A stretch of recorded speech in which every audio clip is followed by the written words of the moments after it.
I'd like to talk about the Bionicle YouTube banners that I made for a f- about, yeah, for the moment, four different people who requested that I could make them a YouTube banner. So I gave this a try. It was a first time experiment, and it was also the first time anyone had asked me to make them a art commission, basically. And I accepted it as a tiny challenge. Now, the first person who asked me to make them a YouTube banner was Makuta Nazo, and his banner, well, I had really little idea where I was going with it or how I was going to do it.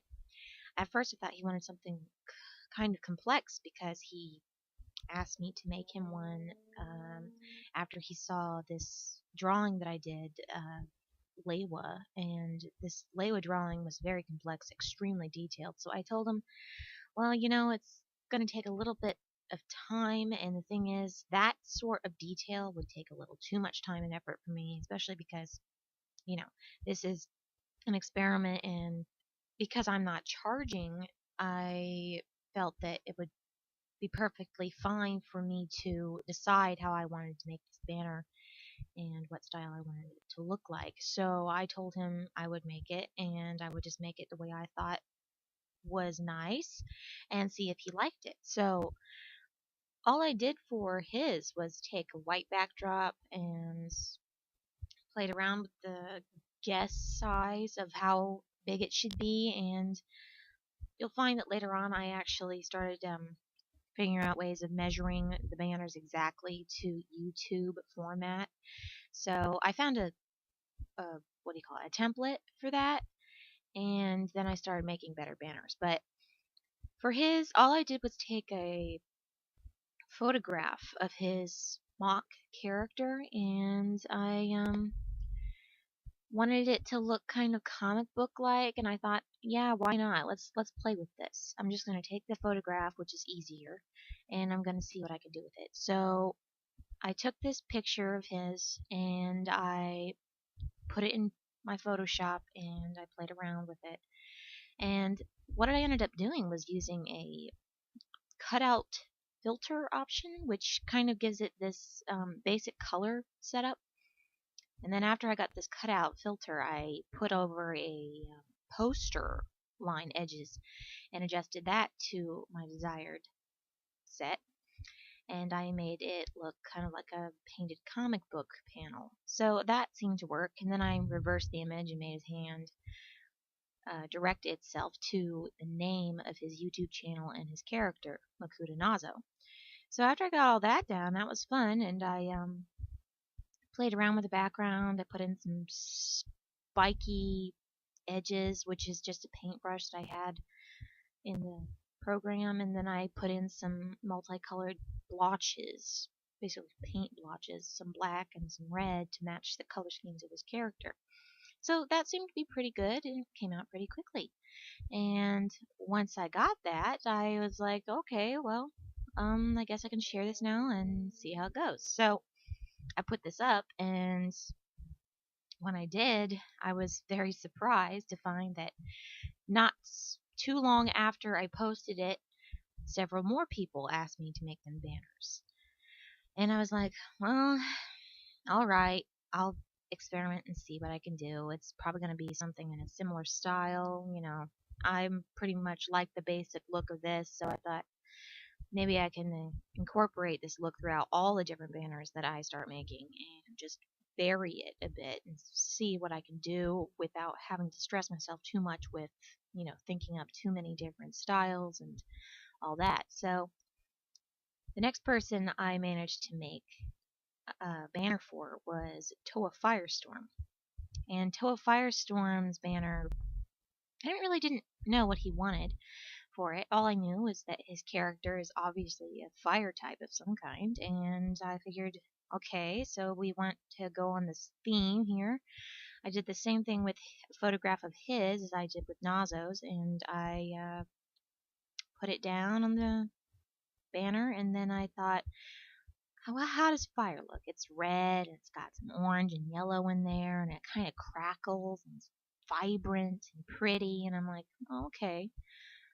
Well, I'll see if I can match this theme going on with the character. And I thought, Firestorm, what a powerful name. Kind of makes you think of forest fire almost. So I saw his character, I saw the red, the orange, the gold, and I thought, yeah, I can make this work. So he requested that I make the background black for his, and he thought it would be nice to have some Matoran, and he wanted the letters to be in white. So I thought, okay, I can make it Matoran, but perhaps for easier reading for both people when they come to his channel, there'll be English in white and Matoran in gold. So I went with that theme. I matched it with his character. And I put the name right next to his sword so you would be directed to his name as usual. And then for the background, I did the same thing with the spiky brush and the blotch brush, only this time I went with purely red. And I went through several steps with this. I kind of experimented before I settled with something. I tried out some fire cutouts and I just didn't like them, so I chucked those aside, and then I blotched in some orange colored blobs, and I thought, okay, this kind of reminds me of embers flying off of a pile of flames, basically. So that's what I went for.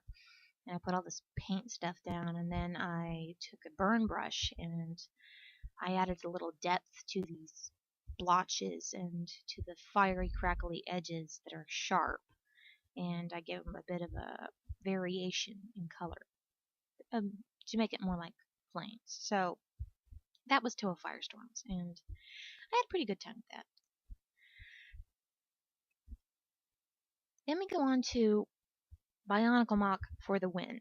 And this guy's character didn't really have an element, as he told me. And he said if it had a color scheme, it would probably be a neon green of some kind. So I thought, okay, that's about it. He didn't really specify anything more except for wanting a black background too.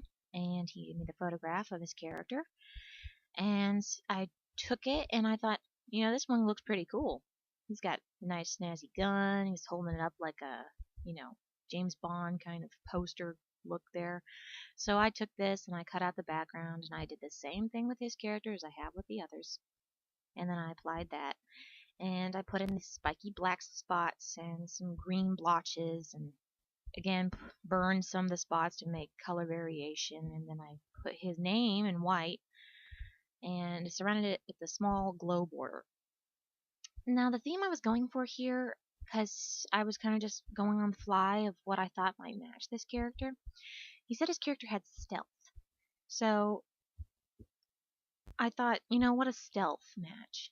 Stealth matches the night to me at least, and at night, it makes me think of ninjas. Ninjas are stealthy. So I took this character, and he's kind of got this nice black and gray scheme with the white going on. And I put him on this black background, and I thought, maybe he's walking in some kind of headlight in the middle of the night, and kind of just a splash page. Suddenly, oh wow, there he is. So I put this light behind his character on the banner, and it actually really helped him stand out. I also added a little texture to the black background to make it more like cloudy.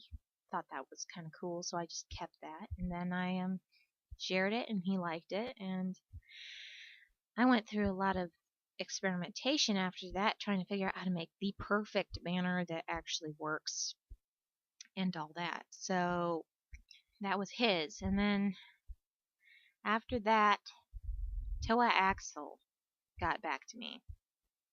Now, Toa Axel asked me to make him a banner a bit before Bionicle Mock for the win, and the thing is I was waiting for a photo from him, so he finally got the photo to me. And when I got the picture, I was like, okay, yeah, I can make this work. So he wanted a black background, which means I had to change up some color schemes. And he said that he wanted it to be blue splotches with some blue text and some other things like that. And he thought lightning might be nice to put in there, but thought it might be a little too much. So I told him I would do what I could.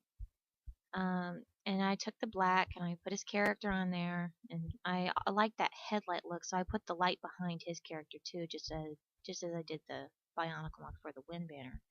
And I put in the same paintbrush technique, pretty much. Just varied it a bit and made it a little less blotchy, a little less large. And I put in the blue, and then I kind of felt it looked like ice almost. I'm not sure if that's what he wanted, but I was just kind of going on my instinct here because I didn't know what his character's element was, and I only knew the name. So I put in all this stuff, and then I decided, okay, I'll add in a few little lightning bolts to see what I can do, just to go on the lightning theme. And somehow I managed to find spots for a few lightning strikes. And the lightning strikes basically were placed in such a way that they point at his character and then point at his name. And then his name itself, I at first tried out multiple sets of blue, and I didn't like anything because they were not showing up on the black. So what I did was I applied blue neon, and that really helped strike the name and made it stand out as it was supposed to. And I thought, neon blue, perfect color to match lightning bolts. I don't, and I don't know if that's what he wanted or not, but it just seemed right. So I made that, and I enjoyed that. And these are the 4 banners that I made for these 4 guys. So I did what I could, and I liked doing it. And feel free to share this video.